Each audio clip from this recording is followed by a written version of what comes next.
Hello and welcome, curious minds. You've just landed at The Human Curious, the channel where we dig deep into the stories, mysteries, and questions that shape who we are. If you love exploring the hidden threads that connect us, you're in the right place. Here, we're all about unraveling the secrets of humanity, one story at a time. Our community thrives on curiosity, discussion, and discovery. So if you enjoy thought-provoking journeys into history, identity, and the human experience, make sure to hit that subscribe button. Don't forget to like this video and share it with friends who love a good mystery as much as you do. Ready to dive in? Let's embark together on today's exploration of names, legacies, and the shadows they cast. Stay curious, stay connected, and now, let's step into the story. A name. A seemingly simple word. The first gift, the first label, etched into our identity from the very beginning. It's more than just a collection of letters. It's a bridge to our ancestors, a connection to those who came before.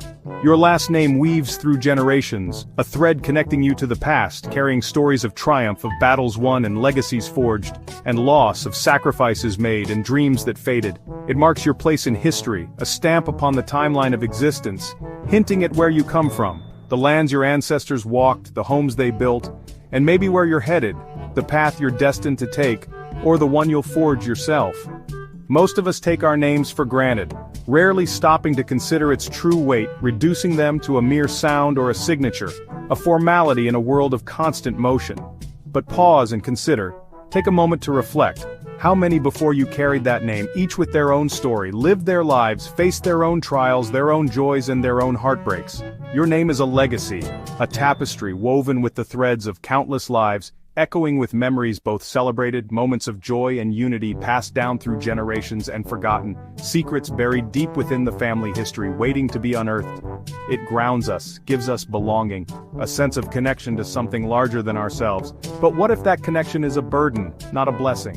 What if the weight of the past is too heavy to bear? For some, a surname is a cage. A gilded cage, perhaps, but a cage nonetheless. Built not of iron but of whispers and misfortune, of secrets that fester and resentments that linger. A legacy of darkness that refuses to let go, a shadow that stretches across generations, tainting everything it touches. This is where our story begins, a tale of secrets, lies, and the enduring power of the past in the shadow of a name. People search their family trees for heroes, for figures to admire and stories to inspire, and survivors, those who overcame adversity and left their mark on the world. But what if the story your name tells is one you'd rather not hear, a tale of shame, disgrace, or unspeakable acts? What if it's a story of a promise broken, a vow betrayed, a transgression never forgiven, a stain that can never be washed away? What if your fate was sealed, your destiny predetermined, before you ever drew your first breath, before you had a chance to write your own story? The importance of a name, the weight it carries, is something we feel deep in our bones, etched into our very being. It's not just a label, it's a story, a complex and multifaceted narrative, and sometimes a warning, a sign to heed, a path to avoid, and for some, those burdened by a troubled past, it's a story they can never escape, a shadow that will forever haunt their steps. Every family has stories, tales passed down through generations shaping who we are. Some told with pride, celebrated around warm hearths and festive tables. Others whispered in fear, hidden in the shadows, spoken only in hushed tones. In certain families, the stories are warnings, etched in blood and bone, passed down with trembling hands. Our name carries a heavy price, a debt that must be paid, generation after generation. These aren't fairy tales spun from dreams and wishes, but survival guides, filled with desperate strategies and hard-won knowledge, meant to protect the young, shielding them from the darkness that lurks just beyond the light. From a fate that's claimed many before, a grim reaper that knows our family name all too well, the idea of an inherited curse feels ancient, a relic of forgotten gods and vengeful spirits. Yet for some, it's as real as the ground beneath their feet, a tangible presence in their lives. The origin is lost to time, buried beneath layers of secrets and regret, maybe a terrible pact, forged in desperation, sealed with blood, a grievous wrong, an act of betrayal that echoes through the ages. Details fade, like whispers in the wind, but the warning remains, a beacon in the darkness, urging caution. A cursed name challenges our belief in free will, questioning the very nature of choice. It suggests some paths are closed from the start, that destiny is a cruel master, that you can't outrun your legacy no matter how fast you run, the past always catches up. For children in these families, innocence is a fleeting dream. The curse becomes part of their identity, woven into the fabric of their being. The name is no longer just a name, it's a brand. It's a brand, a mark that separates them, isolating them from the warmth of belonging. They grow up seeing fear in their parents' eyes, a reflection of the dread that consumes them, learning to recognize the curse's signs, deciphering the omens that foretell impending doom. It's a constant reminder, a shadow that never fades. You are different, marked by a destiny not of your choosing, walking a path of ancient sorrows where every step echoes with the pain of the past. The curse is a chilling thought, a constant winter in the soul. Your life, a role in a tragedy written long ago, where the ending is already known. It's not just a story, it's a lived reality. It's a shadow that shapes every choice, influencing decisions both big and small. The family name becomes a burden, a weight that crushes the spirit. A secret guarded closely, never to be spoken aloud, and a warning, a desperate plea to those who come after. It's a legacy that's hard to shake, a chain that binds you to the past, and harder to share, a truth too terrible to speak. For those who carry it, the weight is immense. The curse is a silent companion, always present, always watching. It's a story that haunts every generation, a dark thread woven through the tapestry of their lives. And it's a story that refuses to be forgotten, no matter how hard they try to bury it. The curse is not just in the name, it's deeper than that. It's in the bloodline, a tainted inheritance passed down through the ages. And it's a weight that never truly lifts, a burden they carry until their dying day. At first glance, it might seem like mere bad luck, a random string of unfortunate events. Everyone experiences setbacks and hardships. Everyone has it.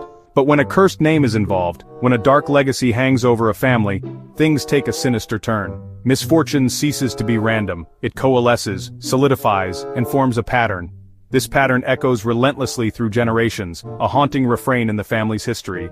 Finances crumble unexpectedly, businesses fail, and fortunes vanish. Prosperity always seems tantalizingly near, just within reach, but ultimately remains elusive. Health issues appear with unnerving regularity, casting a shadow over well-being. These ailments are often strange, recurring, and frustratingly unexplained by modern medicine. Lives are tragically cut short, leaving behind a trail of grief and unanswered questions. These premature deaths don't feel like mere accidents. Instead, they resemble a slow, almost imperceptible fading, an inexplicable surrender to the inevitable. Relationships falter and crumble under the weight of the curse. Love may arrive, offering a glimmer of hope, but it never truly lasts, always fleeting and ephemeral. Betrayals and misunderstandings become commonplace, eroding trust and fostering resentment. Ultimately, loneliness becomes the defining characteristic of their existence, a constant companion. Those burdened with the cursed name watch from a distance as others effortlessly build lasting bonds and find happiness. Meanwhile, their own connections, fragile to begin with, inevitably crumble and fall apart. The curse operates with a chilling subtlety, a patient and insidious force. It slowly chips away at hope, eroding dreams and aspirations. It inflicts its damage one small tragedy at a time, a relentless accumulation of misfortune. It's rarely a dramatic, earth-shattering event. Instead, it's a slow and agonizing erosion of happiness, a gradual decline in health, and a persistent sense of unease. The family, resigned to their fate, learns to expect the inevitable downturn. They know that every small victory will inevitably be followed by a greater setback. The curse becomes a life sentence, a constant burden they must carry. This sentence is served not in a prison cell, but in the mundane, everyday moments of life. It's a life never truly your own, a life dictated by the whims of the curse. It's the constant nagging feeling of impending doom. It's the sensation of walking on thin ice, knowing that disaster lurks just beneath the surface, always waiting for it to crack, for the inevitable plunge into despair. The most terrifying aspect of the curse is the pattern itself. It's inescapable, relentless, and utterly predictable. It's a haunting rhythm of misfortune, a dark melody that plays out across generations, a pattern that becomes impossible to ignore, an undeniable truth that shapes their reality. The curse is not merely a fictional tale, a spooky story told around a campfire. It's a tangible reality, an ever-present influence that shapes every aspect of their daily lives. It's a shadow that grows longer and darker, expanding with each passing generation, casting a wider net of despair. And it's a a cycle of suffering, a pattern that stubbornly refuses to break, an unbreakable chain binding them to their fate. The family, forever vigilant, braces for the worst, always anticipating the next blow. Even in moments of joy and celebration, a sense of unease lingers, a constant reminder of the darkness that awaits. The curse is always there, an uninvited guest at every occasion, lurking beneath the surface of everyday life, a constant simmering threat. It's a legacy of profound loss, an inheritance of sorrow passed down through generations, woven inextricably into the very fabric of their lives, shaping their destinies. And it's a pattern, a relentless cycle, a pattern that ultimately defines their existence, controlling their fate and shaping their identity. The curse is not confined to the dusty pages of history. It's a living, breathing entity, actively shaping their present reality. How do you live when you believe your name has already condemned you? Fatalism takes root, a belief that no matter what you do, the outcome is set. This leads to caution, fear, and a shrinking world. You avoid risks, turn down opportunities, and keep your life small, hoping to escape notice. The psychological toll is immense anxiety, depression, isolation. You feel marked, set apart, carrying a secret few would understand. Every setback is proof of the curse, every joy, a brief reprieve. The shadow colors every perception, every choice. It's a silent companion, always present. Living under this shadow is like running a race with weights on your ankles. You're always struggling, always fighting a force you can't see. The curse becomes a self-fulfilling prophecy, and the shadow never truly lifts. Fear isn't the only reaction to a cursed name. Curiosity can become obsession. Some dig through family records, hunting for the origin of their misfortune. Every discovery brings dread, confirming the reality of their inheritance. The search is cinematic, late nights in dusty attics alone with the ghosts of your family. The deeper you go, the more the abyss stares back. This fascination is a way to reclaim power. If you can understand the curse, maybe you can fight it. The mission replaces fear with determination, but obsession is a risk. You start seeing patterns everywhere, becoming as haunted as your ancestors. The search for answers can consume you. The abyss threatens to swallow you whole. The line between curiosity and obsession is thin. The journey into your family's darkness is perilous. The more you learn, the heavier the burden. The curse becomes not just history, but your present. And in the end, you risk losing yourself to the very thing you hope to defeat. The idea of a cursed family name isn't just fiction, it's rooted in history and folklore worldwide. Think of the House of Atreus in Greek myth, or the so-called Kennedy curse in modern times. These stories blur the line between legend and reality, giving credibility to the fear of a cursed name. Folklore is full of families punished for transgressions, cursed with bad luck, illness, or tragedy. These tales explain the unexplainable, enforced social norms, and gave order to chaos. For those who believe they're cursed, these stories are more than myths. They're evidence. They validate the warnings and fears passed down through generations. The idea is ancient, persistent, and deeply human. The curse becomes part of a long, tragic tradition. It's not just a personal burden, it's a shared story across cultures and time. The fear is real, and the stories make it feel inevitable. The curse is both history and warning. Faced with a cursed destiny, some choose rebellion. Changing your name is a bold act, a declaration that you are not your ancestors. It's a ritual of independence, but it can mean severing family ties and facing loneliness. Others seek spiritual solutions, rituals, prayers, or healers to break the curse. Whether these work is a matter of faith, but the act itself is defiance. The ultimate rebellion is to live well despite the curse, to love, to strive, to hope. It's a daily battle against fatalism. The story can be rewritten not by changing the name, but by changing its meaning. Rebellion is not easy, it takes courage and strength. But it's the only way to break the cycle. The curse loses power when you refuse to be defined by it. The act of living fully is the greatest defiance, and it's how a new legacy begins. Can a name truly carry a curse, or is the curse the story we tell ourselves? If you're told you're destined for misfortune, you start to see the world that way. Every setback becomes proof, every success dismissed as luck. The belief itself becomes the prison. The real enemy is the narrative. A story told so often it feels like truth. But if the curse is a story, it can be challenged, even rewritten. We may not choose our name or our history, but we choose how we respond. We can accept the curse, or we can question it. The struggle is constant, but the choice is real. Freedom comes from rewriting the story. The curse is only as strong as our belief in it. The power lies in our hands. We can choose resilience, hope, and self-determination. The story can change if we choose to change it, and that choice is the key to freedom. In the end, a name is just a vessel. What matters is what we fill it with. Our actions, values, and dreams. The legacy of our ancestors is only part of our story. We hold the pen, we write the next chapter. The greatest triumph is not to erase a cursed name, but to redeem it. To live so fully that the darkness of the past is overshadowed by light. We are more than the names we're given. We are the sum of our choices. Every inherited burden is a chance to forge our own path. The most important name is not the one we're given, but the one we make for ourselves. The human spirit is resilient, defiant, and full of hope. The story of a cursed name is a metaphor for any inherited burden. The question is, do we let it define us, or do we create something new? In the end, our true name is the life we choose to live. Let's go to part 2. Have you ever paused to consider the weight of your family name? Does it carry more than just historical significance, more than just a connection to the past? Perhaps it carries something far more profound, something less tangible, perhaps even luck, or conversely, misfortune. Could the echoes of generations past resonate within our present lives? Beyond the easily observable traits like eye color or a familiar smile passed down through generations, could we inherit something far more intangible, something like a blessing, a guiding light, or, conversely, a shadow, a curse that lingers through time? Across cultures and spanning centuries, people from all walks of life have observed patterns, recurring themes within families. Some families seem perpetually blessed, enjoying prosperity and good fortune, while others appear shadowed by hardship, facing adversity at every turn. Is it all simply a matter of random coincidence, a statistical anomaly, or could there be a deeper, more intricate force at play, something beyond our immediate understanding, influencing the course of events?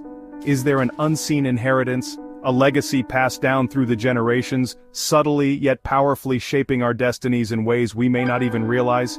This profound question echoes through the core tenets of every faith and culture across the globe, fueling our relentless search for meaning in the face of both inexplicable suffering and unexpected fortune.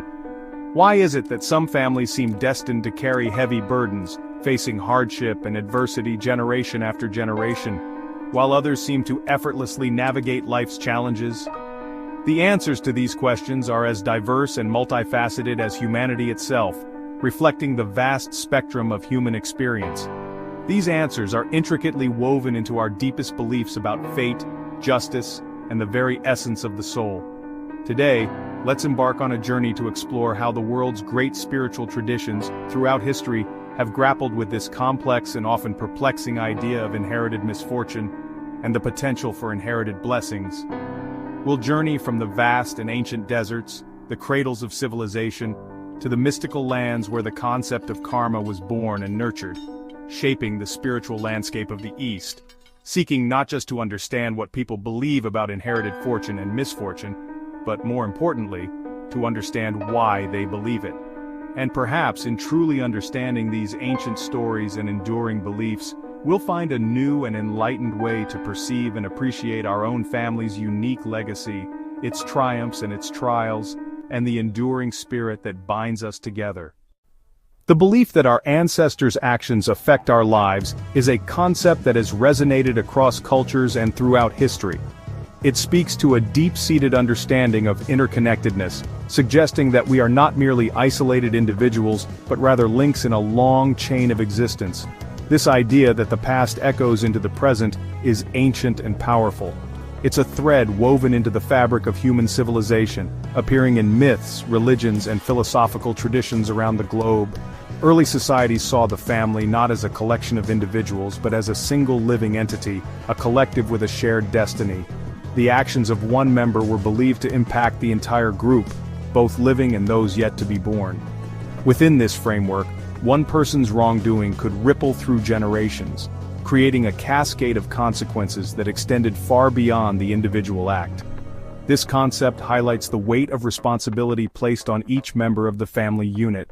In the Hebrew Bible, God is described as visiting the iniquity of the fathers, a phrase that encapsulates this very idea of inherited consequences. It suggests a divine accounting, where the sins of the past are not simply forgotten, but rather carried forward. This visitation of iniquity extends upon the children to the third and fourth generation, a powerful and often unsettling image of inherited burdens. This concept serves as a stark reminder of communal responsibility, emphasizing that individual actions have far-reaching implications for the entire community and its future. Sin, therefore, was not just a personal failing, it was a transgression against the entire social fabric.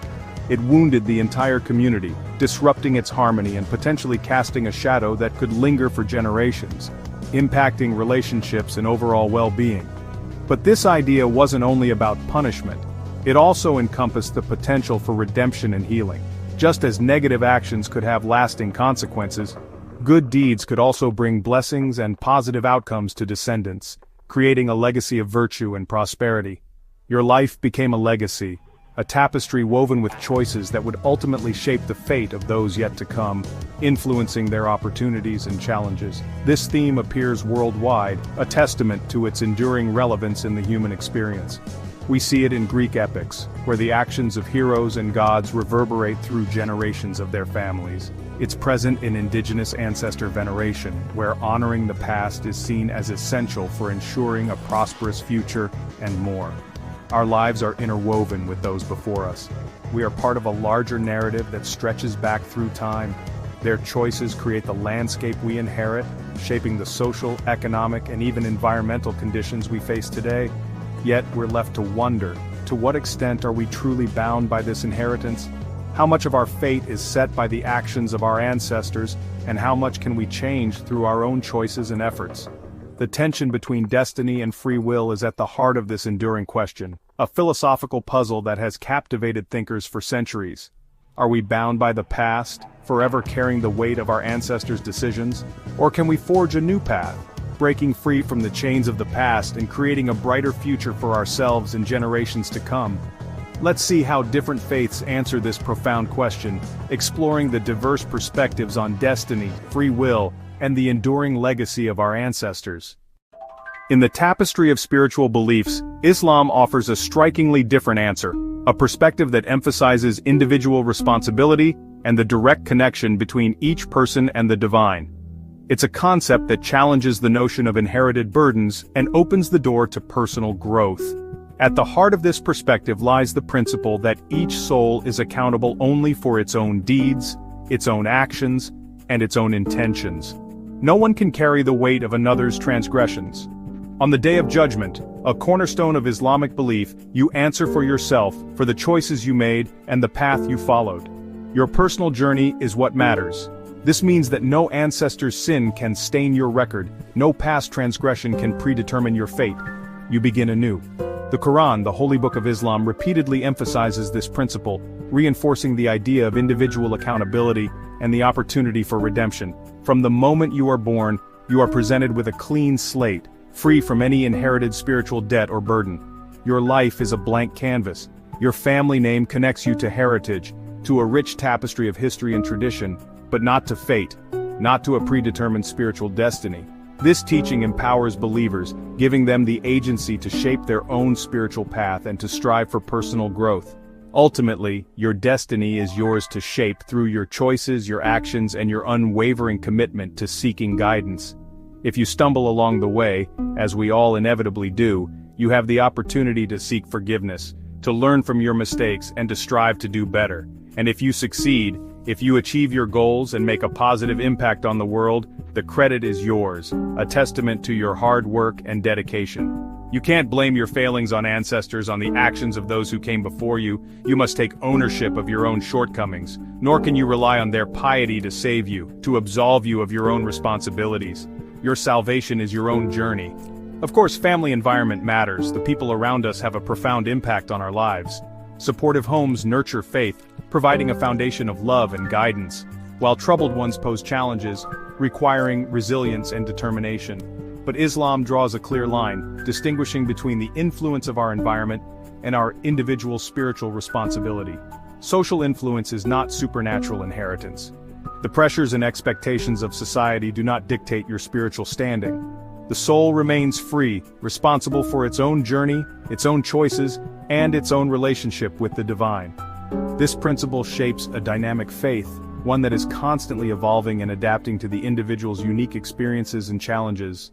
It's a faith where every day is a chance to build your own relationship with the divine, to deepen your understanding, and to strengthen your connection. The past may shape your environment, influencing your perspectives and experiences, but it does not define your spiritual standing or limit your potential for growth.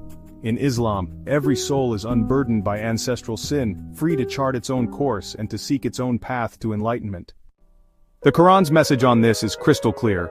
In Surah Al-Isra it states, "No bearer of burdens will bear the burden of another." God's justice is absolute. No one answers for another's mistakes. Imagine a courtroom where you're judged only for your own actions. That's the Islamic vision of divine justice. Your spiritual destiny is in your hands, not tied to your family's past. Family matters deeply in Islam, but as a source of love and support, not as a vehicle for inherited guilt. Each person navigates their own course, even as they share a family name. When families suffer across generations, Islam points to social or economic patterns, not supernatural curses. The Quran encourages us to address real-world causes of hardship, while affirming that every soul stands alone before God. The message breaks cycles through action, not by fearing ancestral shadows. Spiritual freedom is guaranteed, the rest is up to us. The past may influence, but it does not dictate. Each soul writes its own story. Islam rejects inherited curses but acknowledges the lingering effects of family reputation and environment. A family's history, good or bad, can shape how descendants are treated by society. A tarnished name may close doors not by divine decree, but through human judgment. Overcoming a negative legacy requires effort and character from new generations. Some Islamic mystics speak of a spiritual atmosphere. A home filled with kindness nurtures the soul, while one steeped in anger breeds hardship. These are not supernatural forces, but the real impact of learned behavior and environment. The cycle of misfortune is social and psychological, not mystical. God does not punish children for their parents' sins, but the consequences of those sins can make life harder. The field may be rocky, but the potential for growth remains. This view calls for compassion and understanding for those struggling to break free from negative cycles. The burden is real but not inevitable. Quick icebreaker. If you're enjoying this video, don't forget to subscribe, like, share, and comment below. Your support helps us create more great content for you. In Hinduism and Buddhism, karma offers another explanation for generational patterns. Karma is the law of moral cause and effect. Actions create ripples that return, sometimes across lifetimes. The soul is reborn, carrying karma that shapes the circumstances of each new life. The family you're born into, your challenges and blessings are seen as results of past actions. Souls with similar karma may be drawn to the same family, creating cycles of fortune or suffering. This isn't a curse but a convergence of spiritual energies and histories. The family provides the stage, the soul brings its own script. Patterns of hardship or blessing are the logical unfolding of universal law, not arbitrary punishment. Karma explains persistent family misfortune as the interplay of individual and collective past deeds. The cycle continues until the soul achieves liberation. This view offers meaning to suffering, seeing it as part of a vast cosmic balance. The journey is long, but not without hope. We've explored three paths to the same question. The Abrahamic traditions see generational consequences. Actions ripple through the family line. Islam breaks the chain, insisting on individual accountability and rejecting inherited spiritual guilt. The Eastern view, through karma, sees family as a vessel for souls with shared histories, each working through their own journey. Despite differences, all these beliefs try to explain why misfortune sometimes clusters in families. Some see it as communal consequence, others as social cycles, and some as karmic intersections. Each offers a lens for understanding suffering and justice. They remind us that our stories are shaped by both past and present, and that meaning can be found in the patterns we inherit, and the ones we create. Can these ancient ideas truly explain persistent family misfortune? For many they offer comfort, a sense of order in chaos, a reason for suffering beyond chance. Naming the pattern, whether as curse or karma, validates experience and offers a starting point for change. But these beliefs can also breed fatalism, or unjust blame for inherited suffering. Islam's message of individual freedom counters this, reminding us that cycles can be broken. Ultimately, the truth may lie in appreciating the wisdom each tradition offers. Some burdens are social, some spiritual, but all can be transformed. The most powerful tool is our belief in the ability to write a new story. Resilience, forgiveness, and hope can redefine any legacy. Our journey ends where it began, with the stories we inherit and the ones we choose to write. There's no single answer to whether a name can carry a curse, only a tapestry of beliefs that help us make sense of suffering. These stories give meaning, not proof, and invite us to reflect on our own lives. Patterns can be passed down, but so can the courage to break them. The real question: can we transform hardship into resilience and give our family name new meaning? Our name is a story, one we can shape with every choice we make. Beliefs are maps, not destinies. The path we walk, the love we give, the forgiveness we offer, these write the next chapter. The power to change the story belongs to each of us. And that is the true inheritance we carry forward. Okay, let's go to part 3. What is in a name? A simple collection of letters, a sound uttered in passing? For some, it's just a label, a convenient identifier, a link to family and history, a marker on the vast timeline of existence. But what if a name carried a story, a curse, a weight that bends the shoulders and darkens the spirit? Imagine being born a miller, told from childhood in hushed tones and worried glances that your surname is a mark of misfortune. This isn't about ghosts or magic, about spectral figures lurking in the shadows. It's about the power of belief, the insidious way it can shape our perceptions and dictate our destinies.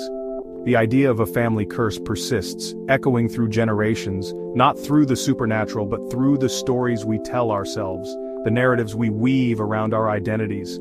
The curse doesn't need to be real, to be conjured by some ancient ritual. It only needs to be believed, to take root in the fertile ground of the mind.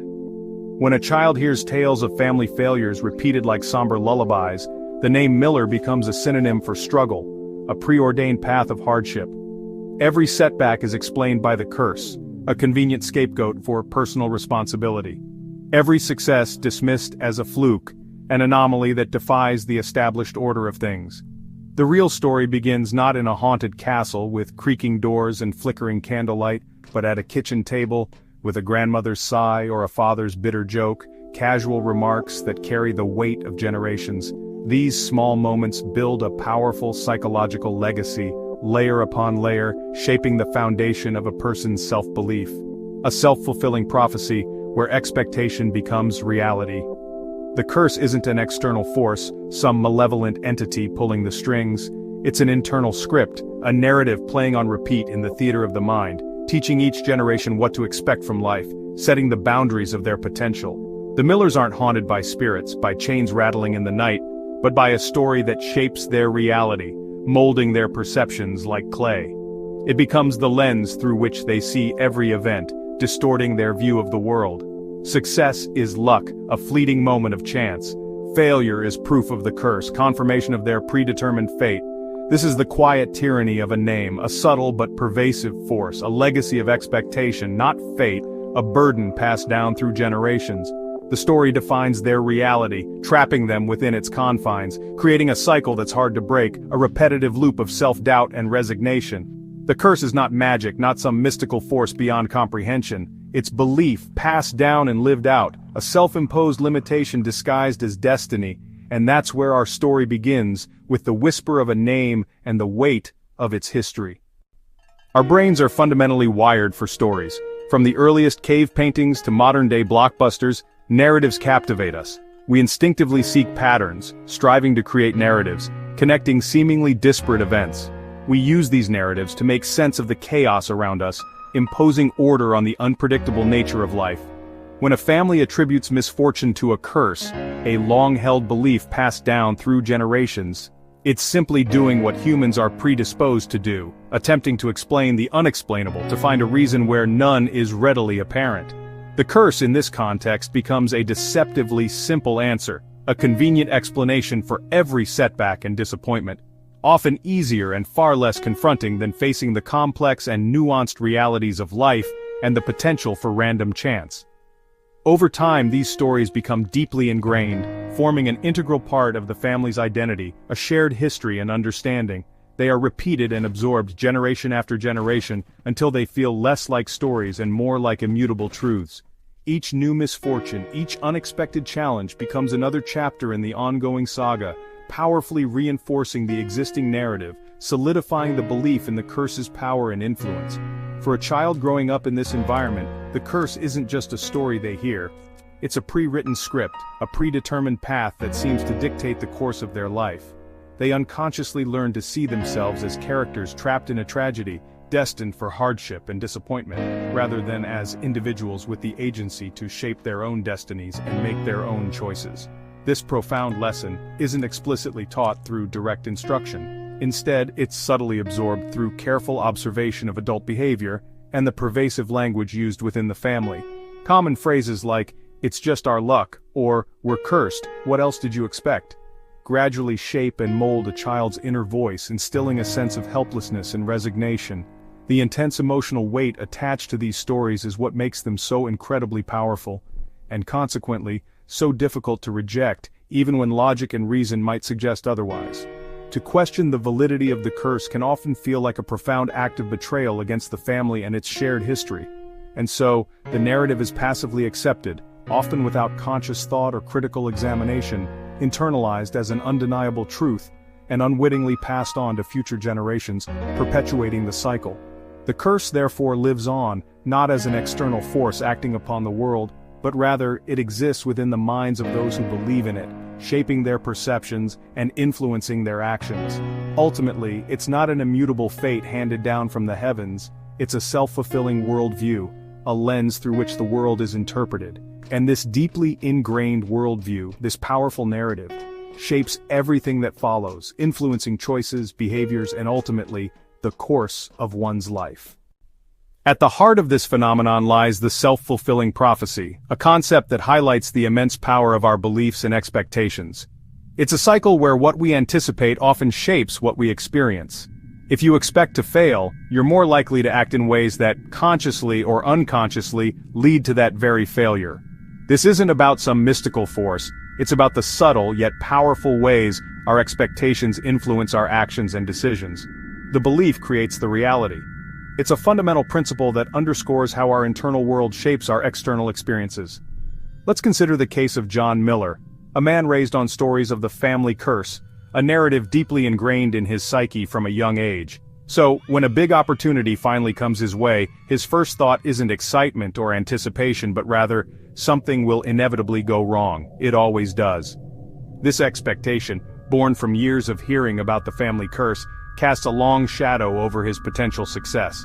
That expectation, that deeply rooted belief, subtly but significantly changes his behavior.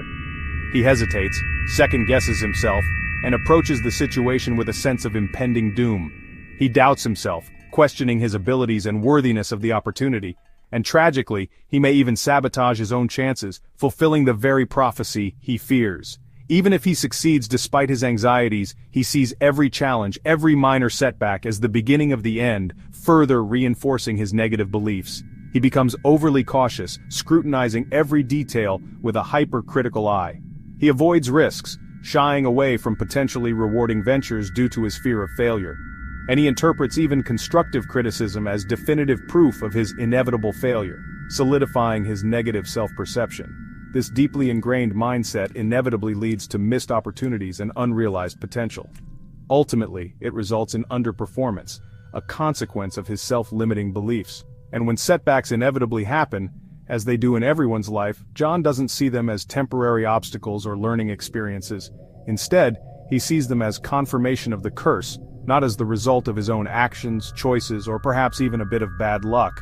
And so, the prophecy is fulfilled, not by some external force of fate, but by the power of his own deeply held belief.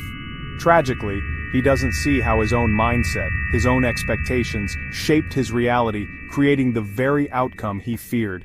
The curse in this context is a self-perpetuating loop. Belief leads to behavior, influencing actions and decisions. Behavior leads to outcome, shaping the results we experience, and the outcome, in turn, reinforces the initial belief, solidifying the cycle. It's not magic or some supernatural intervention, it's simply the power of psychology at play, the intricate connection between mind and reality. The story becomes true not because it was preordained, but because it's lived out, acted upon, and reinforced through repeated experiences. And so, the curse, or rather, the belief in the curse, survives, passed down generation after generation. The real power doesn't reside in the curse itself, in some external force dictating destiny, but in the unwavering belief that it's unbreakable, that the cycle is inescapable. That's how a story, a narrative passed down through generations, becomes a self-fulfilling destiny.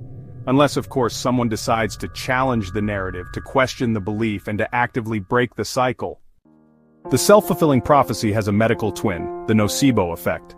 When people expect harm, their bodies can manifest real symptoms, just from belief. Told about a side effect, patients are more likely to experience it, even if it's just a suggestion. The mind's expectation becomes biology. The Miller curse acts as a lifelong nocebo. Believing in misfortune creates chronic stress which harms health. Every ache is seen as proof of the curse, amplifying anxiety and pain. Is it genetics or the toll of generations of worry? The belief in bad health can help create it. The curse appears real because belief makes it so. A belief in the curse shapes thousands of small decisions. It's not one big choice, but a pattern, an architecture of caution and missed opportunity. The Miller who believes in the curse avoids risks, chooses safe paths, and ends up with a stagnant life. Relationships suffer too. Expecting rejection, they push people away or sabotage connections. Every failure is seen as proof, not as a result of their own actions. Misfortune isn't random. It's built, brick by the choices made under the shadow of the curse. The story becomes the blueprint for a life of limitation. To see the power of belief, imagine two cousins, David and Sarah Miller. Same family, same stories, same starting point. Both grew up hearing about the Miller curse, but in their late teens they made different choices. David accepted the family narrative as truth. Sarah questioned it, seeing the curse as just a story. This single shift set them on different paths. It's not about strength or weakness. It's about how we process the stories we inherit. David let the curse define him. Sarah decided to write her own script. Their lives became a living experiment in the power of belief. One stayed in the shadow, the other reached for the sun. Their stories show that belief, not fate, shapes destiny. David Miller embraced the curse. It explained his struggles and let him off the hook, but it also stole his power. He stopped trying, convinced effort was pointless. His career stalled, he avoided ambition, certain he'd fail. Each missed opportunity became proof of the curse. In relationships, he was guarded and pessimistic, pushing people away. Every breakup reinforced his belief in the family's doomed fate. Now, in his 40s, David's life matches the prophecy: unfulfilling job, financial instability, loneliness. He tells the same stories to his children, passing the curse to the next generation. For David, the curse isn't just a story, it's his reality, but it's a reality shaped by belief, not fate. Every decision he made under its influence built the life he now lives. The curse survives because he believes it must, and so the story continues. Sarah Miller chose a different path. Studying psychology, she recognized the curse as a self-fulfilling prophecy. Realizing it was just a story, she decided to write her own. It wasn't easy. She had to fight years of conditioning. When she failed, she looked for lessons, not proof of doom. She reframed setbacks as feedback, not fate. She took risks, started a business, and learned from mistakes. The old narrative whispered, but she pushed back. Her business grew, and so did her confidence. In relationships, she chose trust and vulnerability. She built a strong, loving family by believing she deserved it. Visiting David, she saw how different their lives had become. Same name, same start, different beliefs, different outcomes. Sarah didn't escape a curse. She refused to live by its rules. She proved that a story can be rewritten. Her life became evidence that belief, not fate, shapes reality. The curse lost its power because she stopped believing in it, and that changed everything. So what is the true legacy of a family like the Millers? It's not an ancient hex or cosmic bad luck. It's a set of beliefs, a script for living, handed down from parent to child. The curse's power comes from belief, not magic. The self-fulfilling prophecy and nocebo effect are the real mechanisms at work. Expecting failure leads to failure. Expecting illness can create illness. The curse is a feedback loop. Belief shapes behavior. Behavior shapes outcome. Outcome reinforces belief. David and Sarah are proof: same start, different beliefs, different lives. David's life shows the cost of negative belief. Sarah's shows the power of agency. A legacy isn't destiny. A story can be challenged and changed. The most lasting inheritance isn't a name, but the stories we tell. The real curse is believing you have no choice. The real magic is realizing you do. And that's how a new story begins. Ready for the final part. What is in a name? Is it just a collection of letters or something more? For many, our family name is a bridge to a past we never knew, carrying stories of triumph and struggle. But sometimes that bridge carries a shadow, a pattern of misfortune that repeats, generation after generation. Some call it a curse, a chain passed down like a grim inheritance. It can feel like an invisible force, guiding lives down a path of despair. Yet maybe this curse isn't mystical, but a pattern of thought, a psychological blueprint handed down by example. If the chain is made of beliefs, it can be broken. If the curse is a story, we can learn to tell a new one. Are we defined by our past, or do we have the power to define ourselves, to stand in the shadow of our family name and choose to walk into the light? Across cultures spanning continents and belief systems, the concept of inherited burdens resonates deeply. It's a thread woven through the tapestry of human experience, a silent weight carried across generations. Many believe our ancestors' actions ripple through time like stones dropped into a still pond, the consequences spreading outward, touching everything in their path. These actions, both good and bad, create a legacy that shapes our present, leaving a spiritual stain, a debt that must be paid. This stain manifests as patterns, cycles of misfortune, or recurring struggles that seem to defy explanation. It's a weight that can feel both familiar and foreign, a burden we inherit without fully understanding its origins. This is the essence of an inherited curse, not just bad luck, but a consequence-seeking balance. The universe, in its intricate design, strives for equilibrium. When actions disrupt this balance, a force is set in motion to restore it, often playing out across generations. To break the chain, to liberate ourselves from these inherited burdens, requires a conscious and deliberate effort. It's a journey of self-discovery, healing, and transformation. Traditions teach us to turn inward and upward, seeking guidance from within and connecting with a higher power, whatever form that may take for you. Beginning with repentance, not guilt, for guilt is a paralyzing emotion, trapping us in the past, but acknowledging the wrong and desiring the pattern to end. It's about recognizing the impact of past actions and making a firm commitment to create a different future. We take responsibility to heal, to mend the wounds of the past and prevent them from festering in the present. Facing the shadow as peacemakers, we confront the darkness within ourselves and our lineage with courage and compassion, seeking to bring harmony where there was discord. Next comes forgiveness, the most powerful act. It's the key to unlocking the chains that bind us to the past. We forgive those before us, not excusing them, for their actions may have caused pain and suffering, but releasing ourselves from resentment. Holding on to anger and bitterness only perpetuates the cycle of pain. Forgiveness is the key that unlocks our own prison, freeing us from the shackles of the past, cleansing the soul. It washes away the residue of past traumas and allows us to move forward with a renewed sense of hope and possibility. Finally, we commit to living differently, breaking free from the patterns that have held us captive. Choosing integrity, aligning our actions with our values and living in accordance with our highest ideals. Compassion and kindness. Extending empathy and understanding to ourselves and others, creating a ripple effect of positivity. Every act of goodness weakens the old chain, chipping away at the foundations of the inherited curse.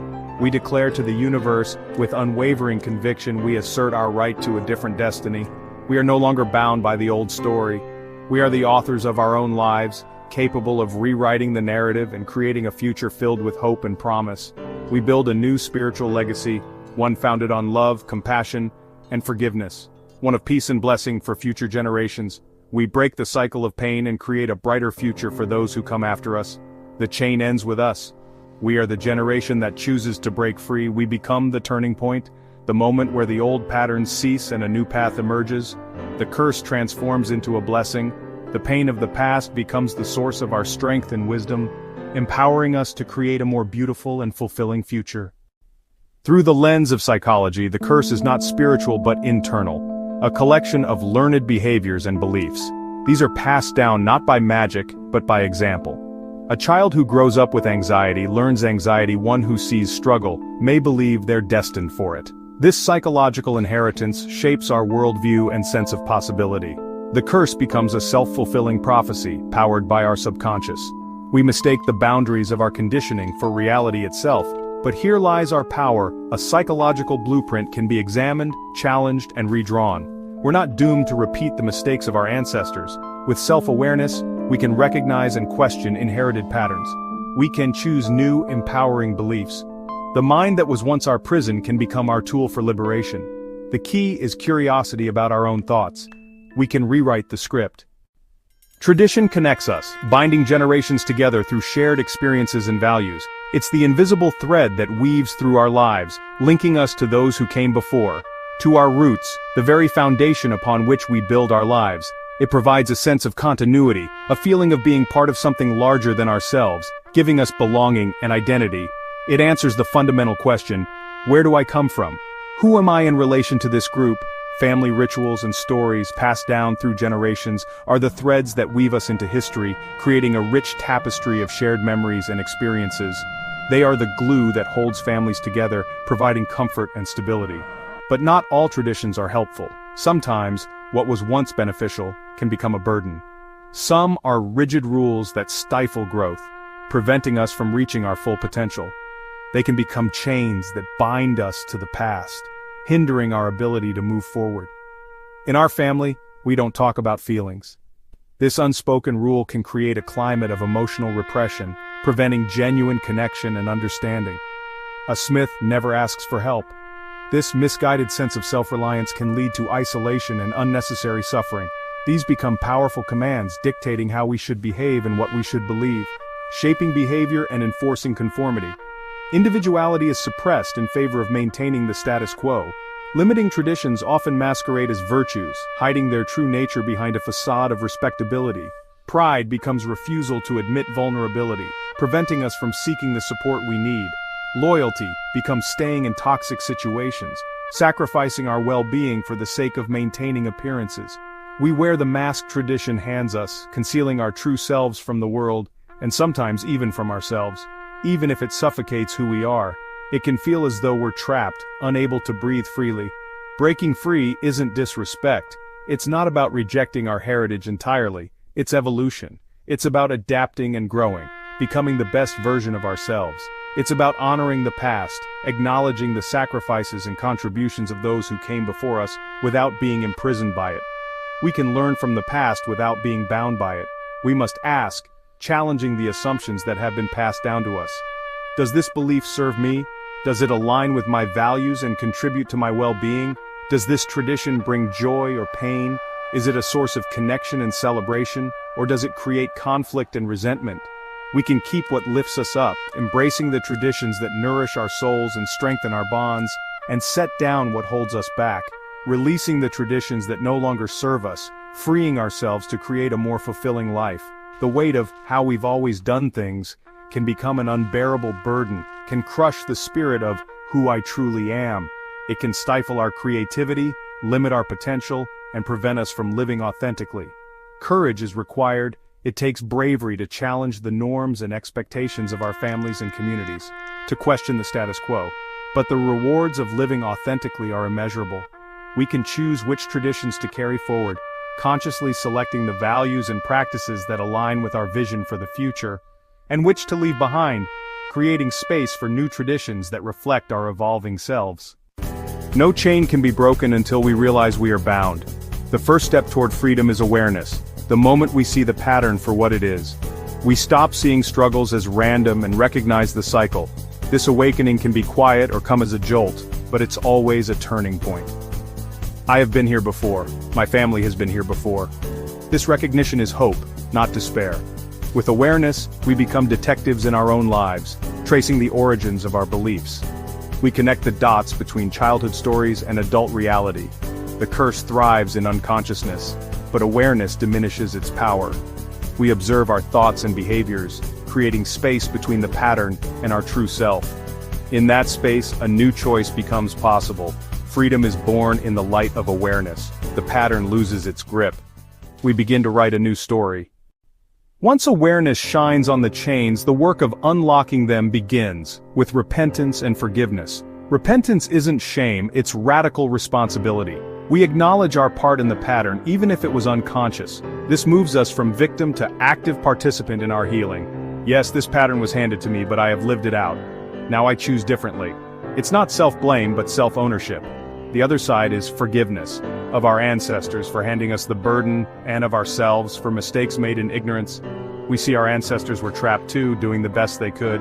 Forgiving them severs the emotional cord of resentment.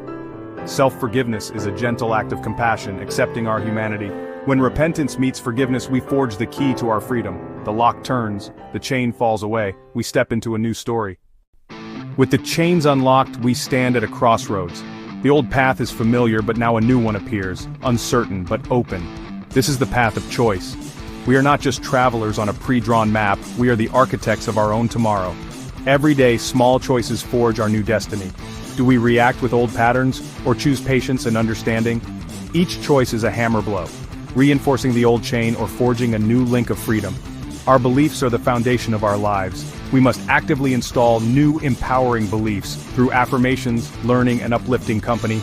We are the gardeners of our minds, pulling weeds of negativity and planting seeds of possibility. Our name connects us to the past but does not dictate our future. We honor our ancestors, but we are the authors now. The blueprint for our future is ours to design. Beliefs and choices are the internal work, but true freedom requires action. It's not enough to think a new story, we must live it. If the family pattern was financial lack, take a class, create a budget, start saving. Each positive action declares, the old story is over. New habits and traditions are built through repeated action. Over time, the new path becomes easier. The old chains rust away. Service is powerful. Helping others breaks the cycle of self-centered pain. When we give, we step outside our own narrative and connect with humanity. Our actions become the new tradition. We become the transitional character in our family story, the one who transforms pain into compassion and wisdom. Our courage becomes the new story. We clear the path for those who come after us. In the end, when the chapters of your life are written and the final page is turned, what truly remains? What echoes through the corridors of time? What is in a name? Is it merely a label, an identifier passed down through generations? Or is it something far more profound? It's a history, a tapestry woven with the threads of ancestors, their triumphs and tribulations, their hopes and dreams. It's a narrative that stretches back through time, connecting you to a lineage that predates your own existence. A connection, a bond that ties you to those who came before. A sense of belonging to something larger than yourself. It's the invisible cord that links you to your family, your community, and your heritage.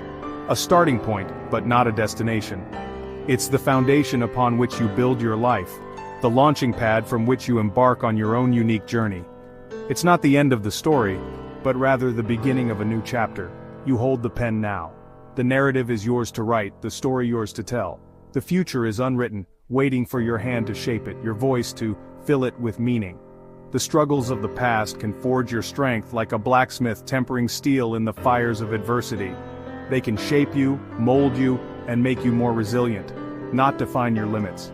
They do not dictate who you are or what you can become. They are merely stepping stones on the path to your own self-discovery. Your true inheritance is the power, the inherent ability within you to rise above challenges, to overcome obstacles, and to create a life that is meaningful and fulfilling. To choose, to learn, to expand your horizons, to acquire new knowledge, and to grow into the best version of yourself. To grow and to love, to nurture your relationships, to cultivate compassion, and to spread kindness to all those around you. This is the legacy that matters, the impact you have on the world, the lives you touch, and the love you leave behind, claimed with every choice you make, with every action you take, and with every word you speak. The sunrise does not ask the darkness for permission to rise, it simply embraces its own brilliance and illuminates the world. It simply does. It rises with unwavering confidence, casting its golden rays upon the earth, bringing warmth and light to all. Your hands can break the chains that bind you, the limitations that hold you back, and the fears that paralyze you. Your mind can imagine a new reality, a world filled with possibilities, a future brimming with hope and promise. Your heart can forgive the past and love the future into being, creating a world where compassion reigns and kindness prevails. You are not a passive recipient of destiny, a mere bystander in the unfolding drama of your life, but an active creator, a shaper of your own fate, an architect of your own destiny. The universe waits for you to declare your future, to boldly proclaim your dreams, and to confidently step into the life you were meant to live. Let your name be the foundation for a magnificent life, a testament to your strength, your resilience, and your unwavering commitment to creating a better world. Break the chains of the past with wisdom, learn from your mistakes, and use your experiences to guide you towards a brighter future. Greet each day as a new sunrise, a symbol of hope, a promise of new beginnings, and an opportunity to create something beautiful. A fresh opportunity to write your story, to fill the pages of your life with meaning, purpose, and love. Your name does not limit your future. It is merely a vessel, waiting to be filled with the essence of who you are and who you are destined to become. Your choices define your legacy, shaping the world around you and leaving an indelible mark on the hearts of those you touch.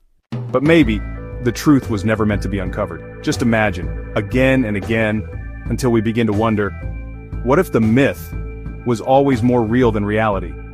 Like what you've just experienced. Don't forget to subscribe and keep questioning everything.